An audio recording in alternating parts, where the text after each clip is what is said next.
Hello and welcome back to another AP3 video. In today's video, we'll be going over AP Environmental Science, topic 5.15, Sustainable Agriculture.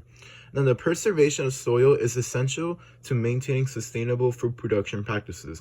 Methods that can prevent soil erosion include the following.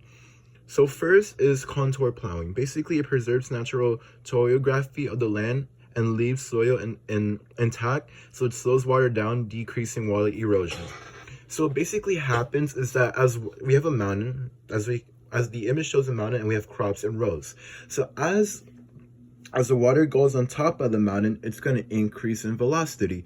But what happens is that once the water hits the row of crops, the velocity of water is going to decrease, decreasing the water erosion. And then it's going to happen again. The velocity is going to increase, and once it hits the other crop of rows, it's going to decrease the velocity of the water, allowing for soil erosion to not happen. So again, once the water is gonna increase in velocity, but every time it hits a row of crops, the water velocity is gonna decrease to also decrease the amount of soil erosion.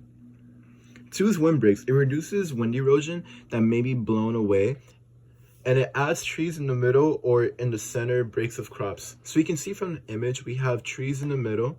And what trees basically do is that because of the leaves, it allows for the wind that's trying to remove the soil to be weaker and slower, allowing for wind erosion to not happen because the leaves block the wind or slows the wind down, so that or wind erosion doesn't happen.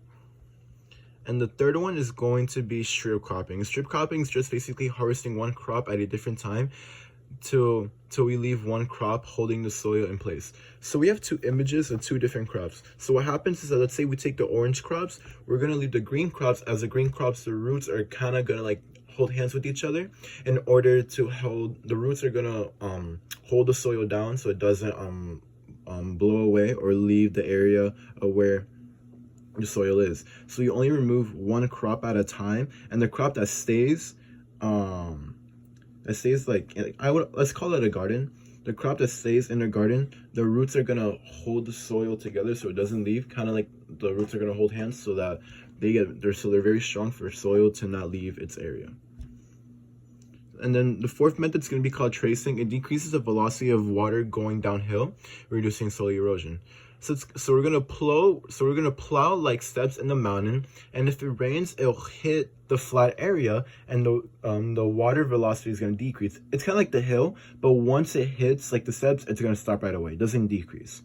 So it's not gonna pick up velocity, and it decreases all erosion there to wash away the soils. And then we have no-till agriculture.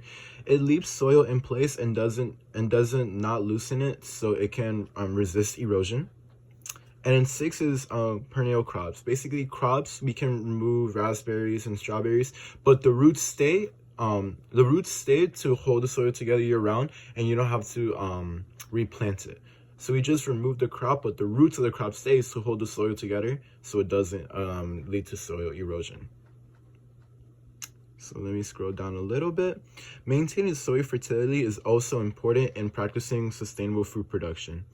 One way is crop rotation. It may replenish soil of nutrients naturally, like for example, legumes adding nitrogen to soil.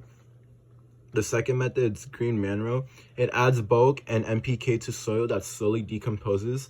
And basically, we plow a cover crop to the soil, which releases nutrients to the soil and helps fertility of that soil for the following generations you're going to plant in that crop. And the third thing is going to be limestone. It's an addition of limestone. An addition of limestone adds a valuable calcium to the soil, increasing pH, making soils more alkaline. And some crops are gonna like soil that's more alkaline when it comes to the enrichment of soil. The last thing we're going to talk about is the preservation of soil is essential to maintaining sustainable and food production practices. Overgrazing is unsustainable in food production, and overgrazing is just an extensive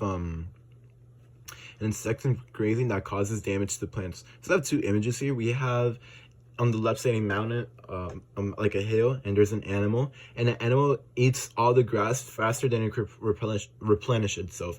And then what happens after is that the grass dies, and because there's no grass, the animals can't eat the grass, and all the animals die, leading to soil erosion getting blown away or getting taken away by water. So a solution to this is something called rotational grazing. It's a cycling of livestock around a particular part of their pasture as to not overgraze the area. So the farmer monitors how much the animals eat and the grass, so the farmer monitors how much the animals eat the grass, and when they ate enough before the soil is compacted, they rotate the animals to a different area, allowing the area before that they ate to replenish and not cause soil erosion. This is everything we need to know for 5.15. This is another AP3 video. Thank you for watching.